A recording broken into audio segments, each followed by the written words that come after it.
Hi everybody. I thought today I would film a quick aster appreciation video.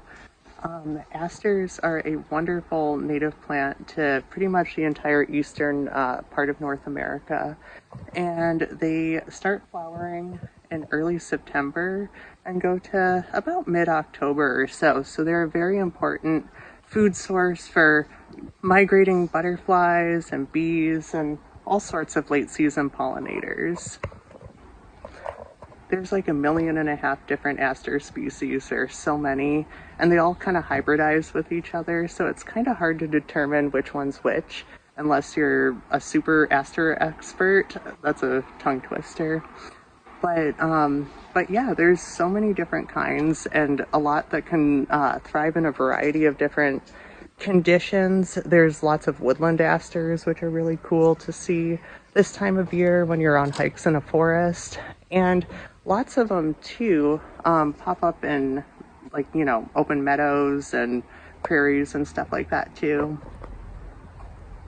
There are so many different kinds. Like I said, some are really good for garden settings. Some are really low to the ground, some get really tall like this one behind me, and they're all fantastic for pollinators.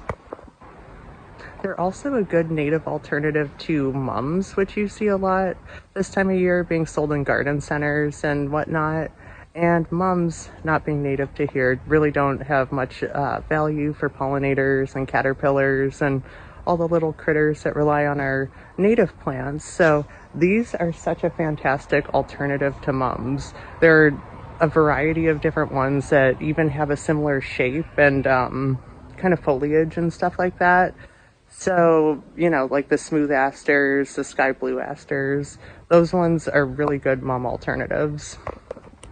And they come in different colors too. Like this one obviously is white behind me, and it has very pretty daisy-like flowers, but there's also purple ones, there's pink ones. I have a pink one that's really cool that I'll show you guys.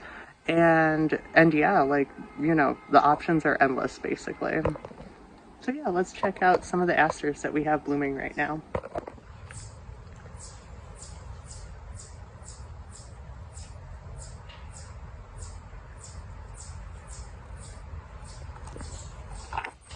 So many cool different pollinators visit these asters.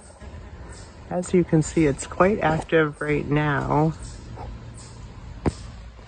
even though it's a bit later in the day. It's about 6:30 right now, so definitely not at its peak, but around noon or in the afternoon, this thing is just absolutely covered.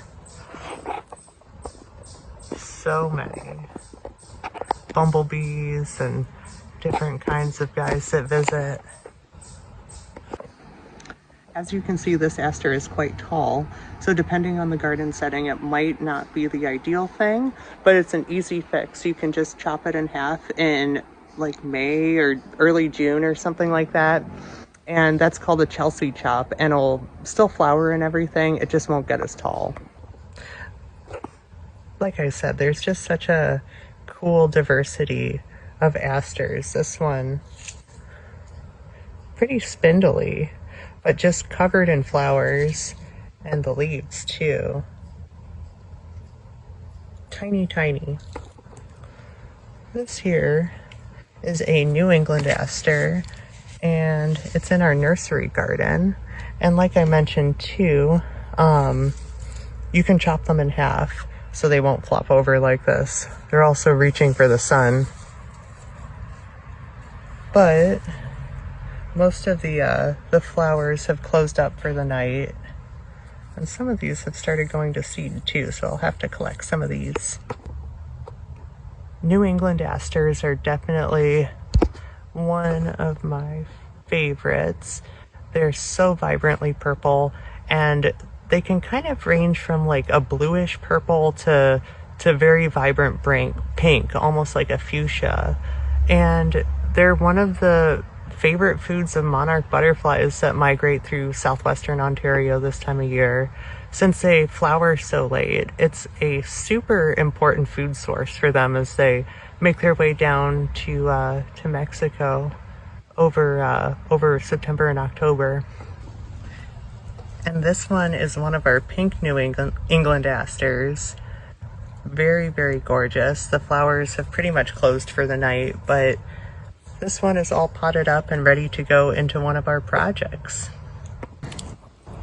Asters are a pioneer species, meaning that they pop up very quickly after there's been some sort of land disturbance. So if there's been, you know, like a fire, or in our case, in southwestern Ontario, bulldozers going through an area a lot of the time, asters will be one of the first things to pop back up. And you'll see them kind of growing pretty much everywhere because they have such a high germination rate. Given being a pioneer species, they come up everywhere. Even in my yard, they'll grow, and they get mowed over all the time, so they don't get very big. But if you see a little sprig of white flowers this time of year that kind of look like this, there's a good chance it's a type of aster. So you can just gently dig that out of your yard and put it into your garden, and then it won't be constantly mowed over. It can live its best life.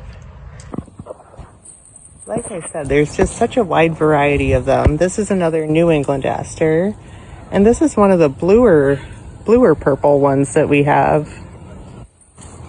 Very, very pretty. Tomorrow too, I will continue this video and we will go over to one of the gardens that we're working on and check out some of the asters over there because we have lots of them. Hi everybody, it's the next day now. It's about 15 minutes after noon, and I wanted to show y'all this aster, what it looks like when it's at its peak for pollinators. It is just absolutely covered with them.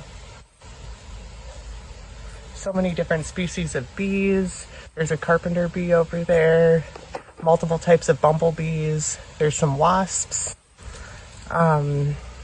It's really crazy. I can see this plant from my kitchen window, and the insects are too small to see from the window, but you can see the plant moving around as they land on them and everything. It's very, very popular, as you can see.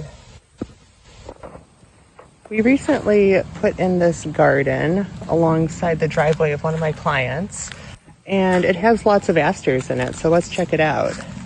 Starting more towards the front near the curb and everything are the plants with higher curb appeal, black-eyed Susans, coneflowers, etc. And then as you go up, you start to see the different aster species. These ones are very little because, like I mentioned, they would get mowed over. So this time next year, they'll be in their full form for sure.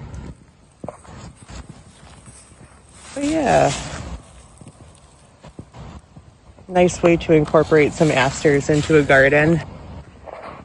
This is another one of our gardens that we're working on. This one's a work in progress. It's still getting there, but lots of asters in here too. There's an arrow leaf one, I believe.